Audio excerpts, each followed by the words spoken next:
Que a luz do nosso Mestre Jesus continue conosco. Hoje vamos refletir sobre o capítulo 43 do livro Nosso Lar. Estamos aí numa sequência de aprendizado com esse querido André Luiz, através do nosso Chico Xavier. Então, o título de hoje, nesse capítulo 43, a gente vai falar sobre equívocos humanos. É tão natural isso com a gente, que estamos vivenciando, né? Porque somos espíritos, mas estamos vivenciando neste momento aqui na matéria. Quantas vezes nos equivocamos? Então, vamos lá. Então, começamos assim. O Ministério da Regeneração continuou cheio de expressões festivas, embora se haver retirado o governador ao seu círculo mais íntimo. Comentavam-se os acontecimentos. Centenas de companheiros se ofereciam para trabalhar árduo na defensiva, assim correspondendo ao apelo do grande chefe espiritual. Procurei Tobias, André Luiz falando, procurei Tobias para consultá-lo sobre a possibilidade do meu aproveitamento, mas o generoso irmão sorriu da minha ingenuidade e falou: André, você está começando agora uma tarefa nova. Não se precipite, solicitando acréscimo de responsabilidade. Haverá serviço para todos, disse-nos ainda agora o governador. Não se esqueça de que nossas câmeras de retificação constituem núcleos de esforços ativos dia e noite. Não se aflija. Recorde que 30.000 servidores vão ser convocados para a vigilância permanente. Deste modo, na retaguarda, serão muito grandes os claros a preencher. E agora a gente reflete, a gente abre um pouquinho para a gente refletir sobre essa passagem. Por qual razão André não deveria solicitar acréscimo de responsabilidade?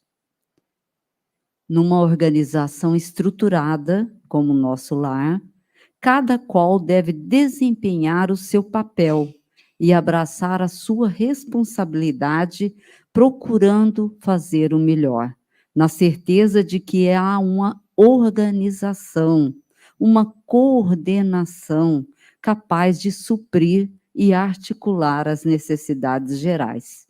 Aí a gente abrindo um pouquinho mais para a gente falar do voluntário. Estamos aqui numa casa espírita, onde a gente tem inúmeros de voluntários. Então, o que é ser voluntário? Ser um voluntário é atuar por opção própria, quer dizer, eu escolhi vir para ajudar, uma opção própria em determinado campo ou atividade específica. Temos várias áreas, vários locais onde a gente é voluntário e a gente necessita de fazer este trabalho para a ajuda da casa. Então, é ajudar em tarefas sem fins lucrativos. Em seu sentido mais nobre, implica em altruísmo, caridade, sem qualquer desejo de recompensa. No âmbito de auxílio ao próximo, voluntariado é grande oportunidade de resgate dos nossos próprios débitos e o aprendizado do amor. Porque a partir do momento que a gente começa a doar do nosso tempo, da nossa voz, do nosso esforço de ajudar, nós vamos assim aprendendo o amor. E é importante, mesmo sendo opcional, o voluntário assume um compromisso, primeiramente conosco e depois com o Mestre Jesus, porque nós estamos aí nessa seara de Jesus. Então, encontra-se o voluntário, encontra-se, portanto, equivocado aquele que imagina poder realizar um trabalho facultativo sem implicações de responsabilidade. Então, o voluntário não é a hora que ele quiser e como ele quiser. precisa ter um compromisso e uma responsabilidade. Aí a gente vai lá no livro Perante Jesus, de Emmanuel, no capítulo de remuneração espiritual, para a gente entender um pouquinho mais.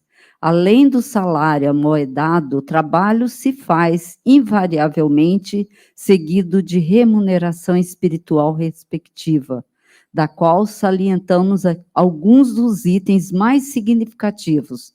Qual que é o salário? O que que a gente recebe? Vamos lá. Acende a luz da experiência. Ensina-nos a conhecer as dificuldades e os problemas do próximo, induzindo-nos por isso mesmo a respeitar o outro, o próximo, que apresenta essa dificuldade. Estabelece apreço em nossa área de ação, dilata o entendimento, amplia os campos das relações afetivas, atrai simpatia, colaboração, promove autoeducação, desenvolve criatividade e noção do valor do tempo. Imuniza contra os perigos da aventura e do tédio. Extingue a pouco as tendências inferiores. Ou seja, quando somos voluntários, temos compromisso, né? Responsabilidade, somos pessoas milionárias. Porque nós estamos aí, né, buscando tudo isso aí, buscando experiência, luz, conhecer. Olha que maravilha que é. E aí, voltando ao livro, né, André ouve sobre a guerra, então diz o seguinte, lá no livro: a conversação continuou nos rumos naturais e notei que se discutia a situação da esfera terrestre. Muito doloroso o quadro que vimos, comentava Benevenuto, um tom grave, habituados ao serviço da paz na América. Nenhum de nós imaginava o que fosse o trabalho do socorro espiritual nos campos da Polônia. Isso aí naquela época da guerra.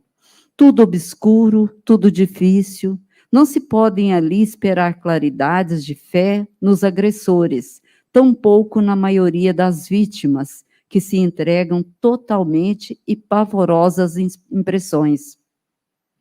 Olha o que nos é colocado lá no livro. Os encarnados não nos ajudam, apenas consomem nossas forças. Desde o começo do meu ministério, nunca vi tamanhos sofrimentos coletivos. Como avaliar esse triste cenário? Aí nós vamos ainda tentar entender essas palavras.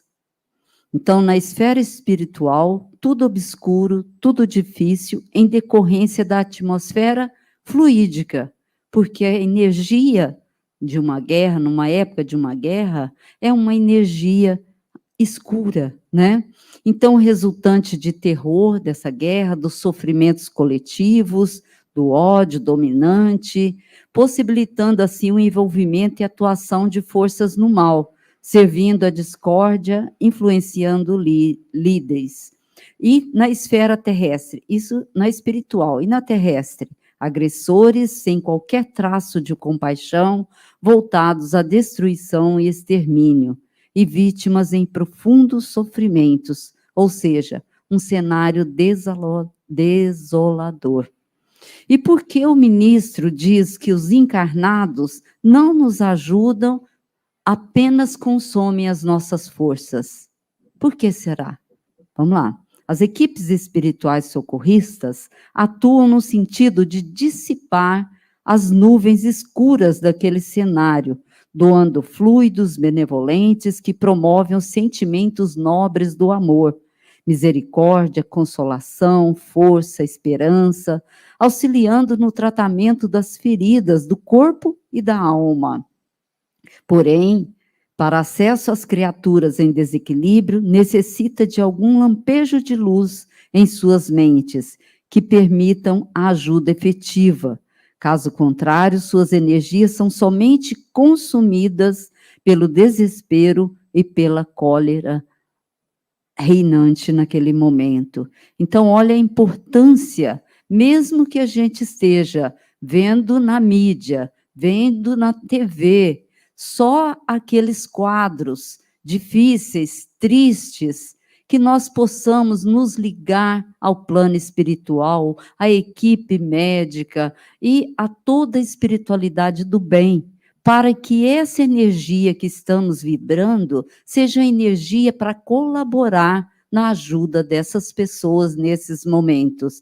Isso é no nosso dia a dia.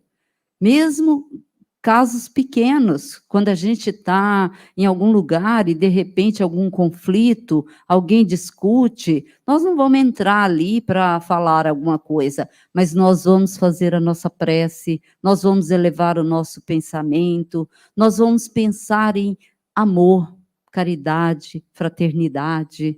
Esse é o papel nosso que estamos nessa seara de Cristo. Então, ser um voluntário não é só aqui na casa espírita, possamos ser um voluntário lá fora. Isso é um papel melhor, seja no nosso lar, seja no nosso trabalho, aonde a gente estiver, que a gente possa realmente elevar este pensamento.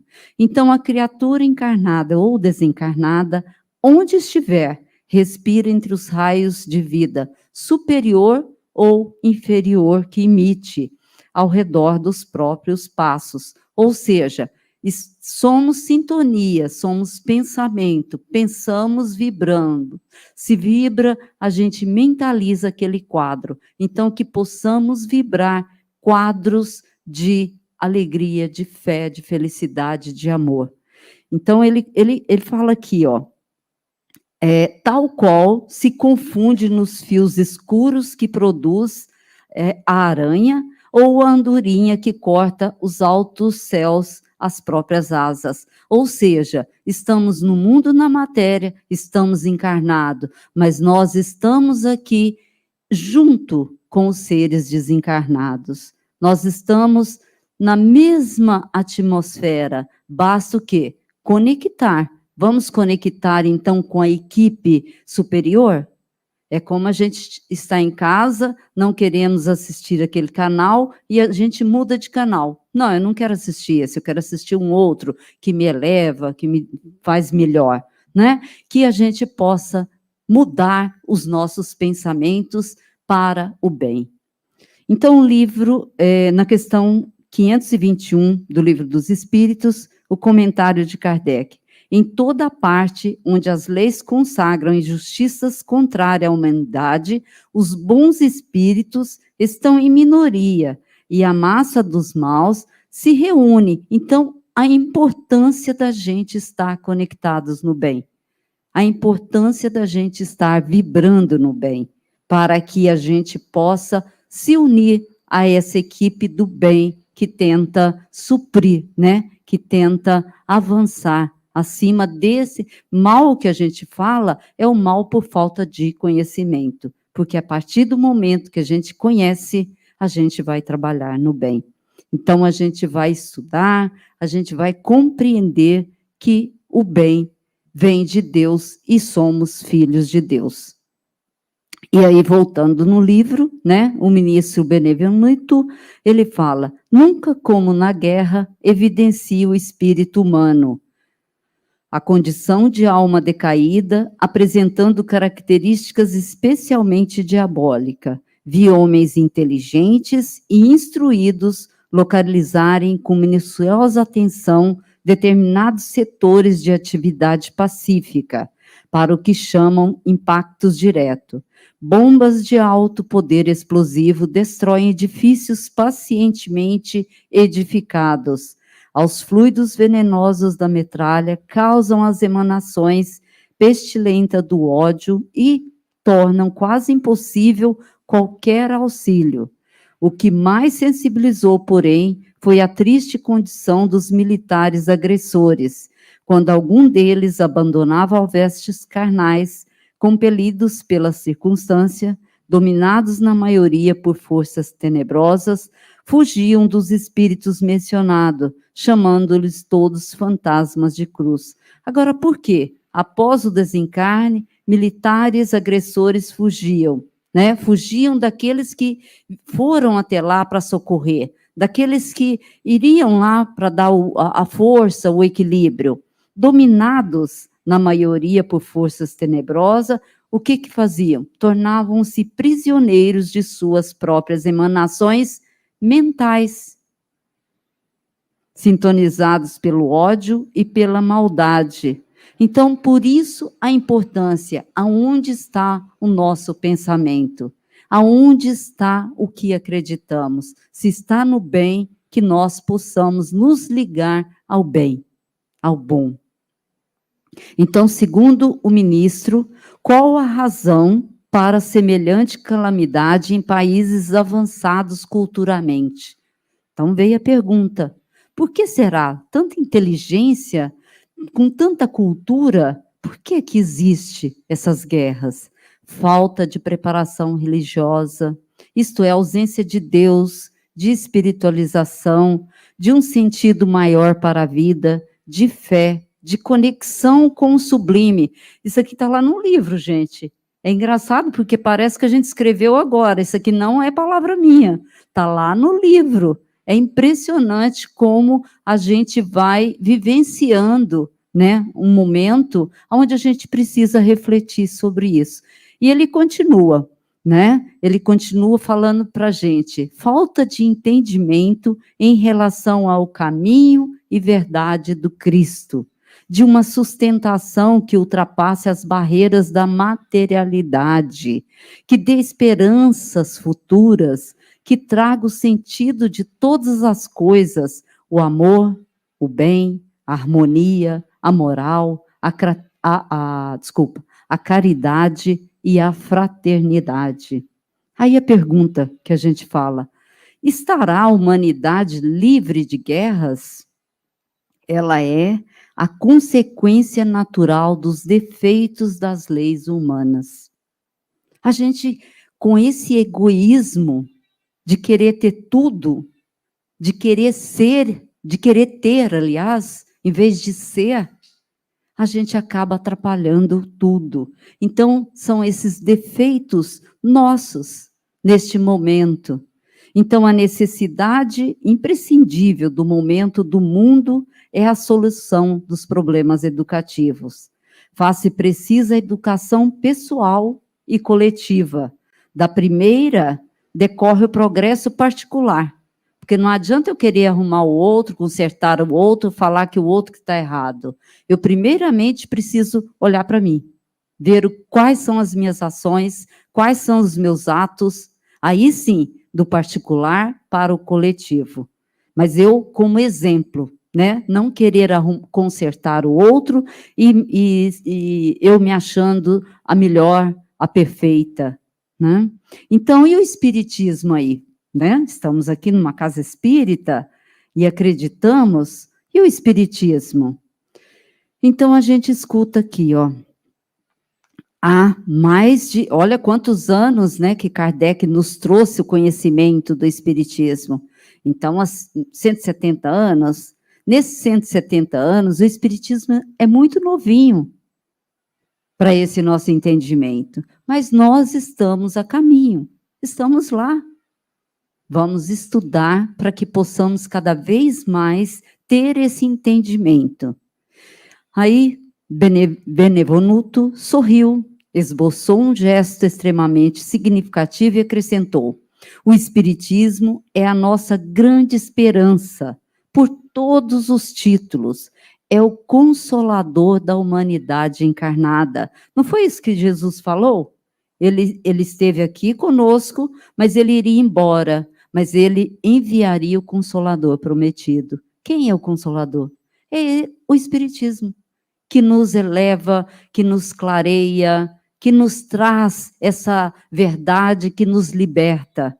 Então, o Espiritismo é a nossa grande esperança, e por todos os títulos, é o Consolador da humanidade encarnada. Mas a nossa marcha é ainda muito lenta. Trata-se de uma dádiva sublime, para a qual a maioria dos homens ainda não possui olhos de ver.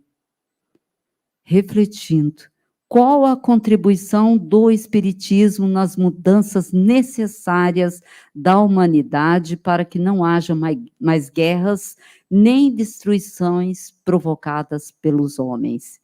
congregando a ciência e a religião, abrangendo as leis da vida física e da vida moral, espiritual, as revelações dos espíritos, reunidas e codificadas por Allan Kardec, vêm a seu tempo se apoiar, dar sentido e complementar os ensinos de Jesus, que não podiam ser compreendidos lá naquela época. Naquela época ainda não tinha.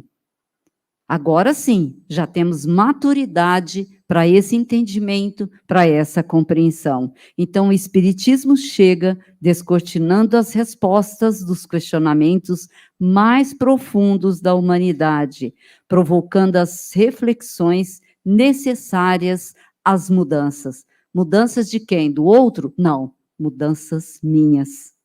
Que Jesus continue conosco, que possamos ter força, ter coragem, esperança numa vida melhor.